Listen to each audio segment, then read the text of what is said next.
Sanabi is a high-octane action platformer. You play as a retired veteran and use your chain arm to swing and zip around, dodging traps and attacking enemies. Any game with a grappling hook is an automatic 10 in my book. It also features a story that will curb stomp your heart before bandaging it back together and giving a little kiss before kicking your heart in the nuts for good measure. Sanabi is illustrated with beautiful pixel graphics. The art is incredibly detailed, creating some amazing scenes with every area distinct from the last one. They execute the futuristic city theme incredibly well. The use of color and attention to detail is just mind-boggling to me. I love the dynamic backgrounds and the designs of each enemy and boss that you come across. The animations for everything are so fluid as well. They did such a good job with the visuals all in all. The UI is designed really well as well, which is important for such a fast-paced game. You can easily see how much health you have as it follows your character, not making you look away to a corner of the screen. When you use your boost ability, you also get an indicator to know it's already been used and can't be used again yet. And when you have the dash ability, it conveniently highlights an object when it's within range.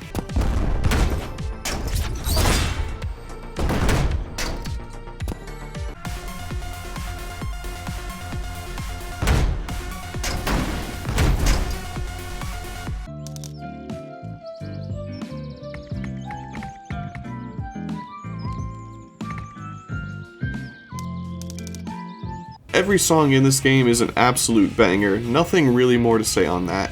It gets the blood and adrenaline pumping and calms down during times of plot-driving exposition. The sound effects are good too. The satisfying clunk of your grappling hook attaching to something never gets old, and the bashing of ramming into an object or something exploding is always rewarding. The mechanics are simple, deceptively simple, and difficult to master. When you begin the game, you have a plain grappling hook arm. As plain as that can be anyway.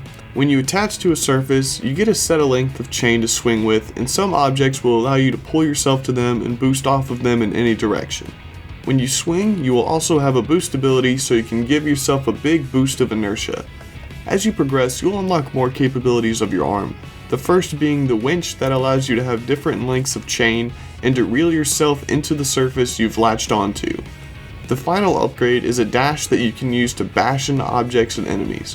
You have to be careful as there is a short wind-up time.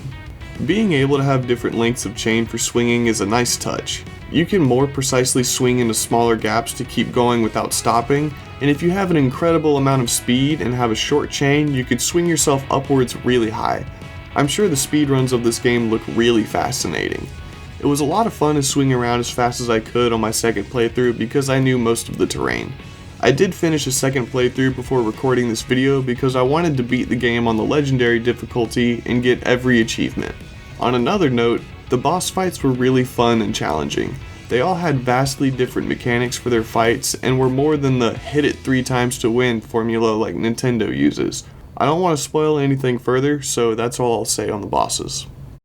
Now for the story section. If you plan to play this game, and I recommend you do, it's a must to experience the story blind. It won't have anywhere near the same impact if you know the twists and what happens.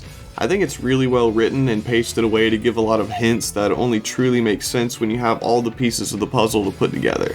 Anyway, this is your last chance to avoid spoilers.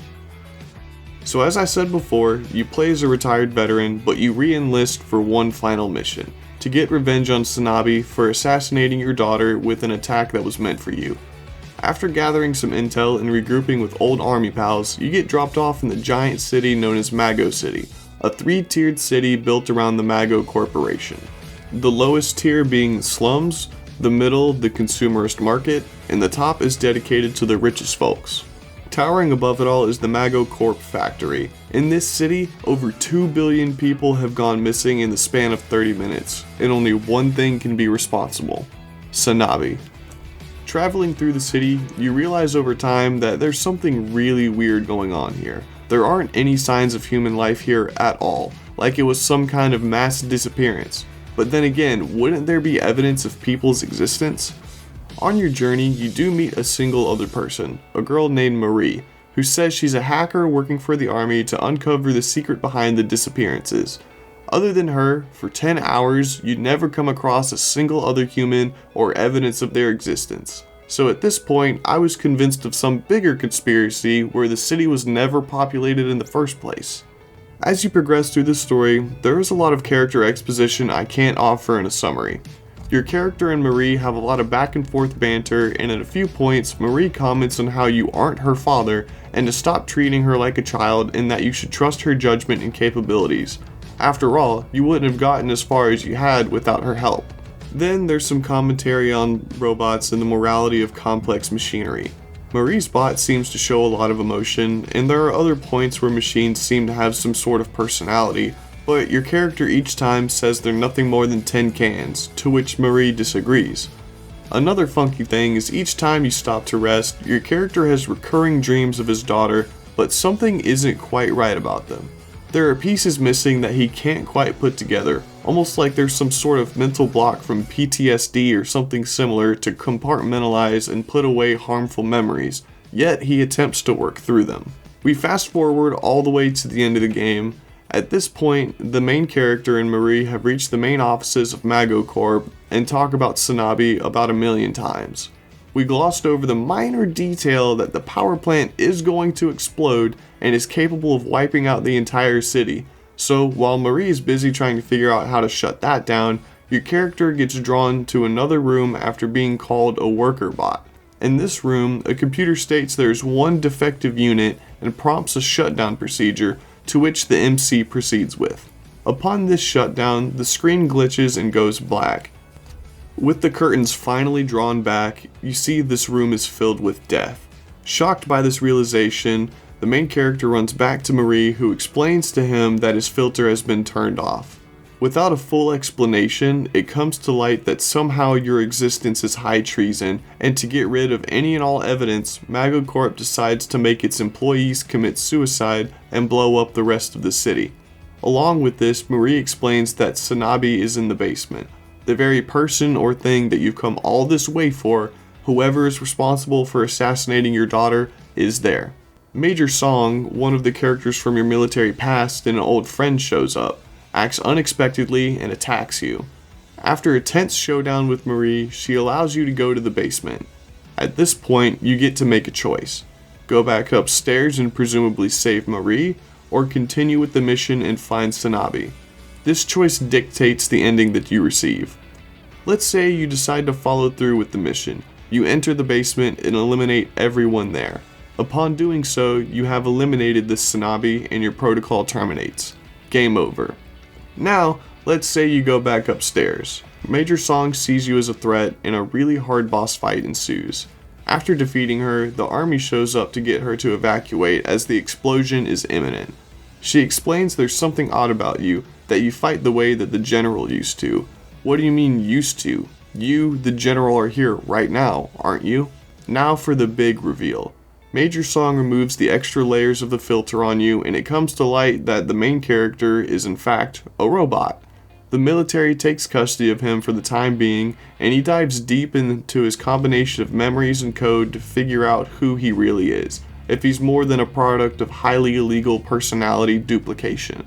Sifting through the data in his mind, he finds out that he was created by Mago Corp to become a worker bot capable of turning into a weapon at a moment's notice. That way, they could hide their weapons manufacturing in plain sight by calling them worker bots. His memories have been artificially altered to get him to chase Sanabi on a frantic and heated path of revenge. It wasn't his daughter who was assassinated, but his wife. After running many calculations, they determined that the robot would be satisfied thinking that it still had its daughter, so they distorted that particular memory to make you think it was his daughter who died, and this led to the results that they were after. They also needed something for the bot to care about and make that its primary goal, which turned out to be Sanabi. Everything else was filtered out, and the software was designed to bridge any gaps in logic to keep the robot in pursuit of Sanabi. Hence why the robot couldn't see the humans in Mago City, as that would somehow interfere with its objective. Another big reveal, Marie is his daughter, and she's seen by him because she has to exist in his memories for the whole thing to work in the first place, to keep the narrative going. With finding out the truth and with a newfound determination, the general breaks out of the program and regains his personality within the robot and decides to go back to the city to help Marie stop the power plant from exploding. Then comes one big long level where you quickly go through several levels from the different stages of the game, and each time you progress further, you get a nice exposition from Marie.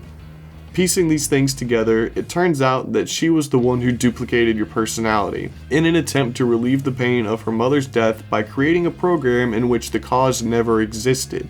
Upon the completion of this program, the house was ambushed and the data was stolen. In the attack, the general was killed, so Marie grew up and trained herself to become a hacker to get her revenge one day. One of those days, she finds an accessible worker bot, so she hacks into MagoCorp to steal a copy of the aforementioned program, now called the Sanabi project, and uploads it with some minor adjustments, telling this bot to meet her in the city.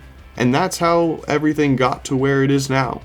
Having finished the montage and making it back to the power plant, the robot general and Marie have a truly heartwarming interaction where he plays a song on the flute for her, a little song called Sanabi. They hug, and everything fades to black. The end. Obviously, there were a lot more intricacies than I could cover in this video, but oh boy, this story was really well crafted, and it nearly brought me to tears at the end. I can't convey it in a way for you to truly understand. This had my heart in a chokehold. I really do recommend playing and seeing this story for yourself. To conclude, Sanabi is my favorite platformer that I've played this year, easily. Between the fun as heck grappling hook and swinging and the heartstring tugging narrative, I was hooked once I pressed start on this game. I enjoyed it so much that I went back and got every single achievement, one of which is the difficulty where a single hit kills you. I don't even know how many attempts it took to beat the major song at the end of the game. This game is normally $15, but at the time of recording it's 25% off on Steam until May 30th.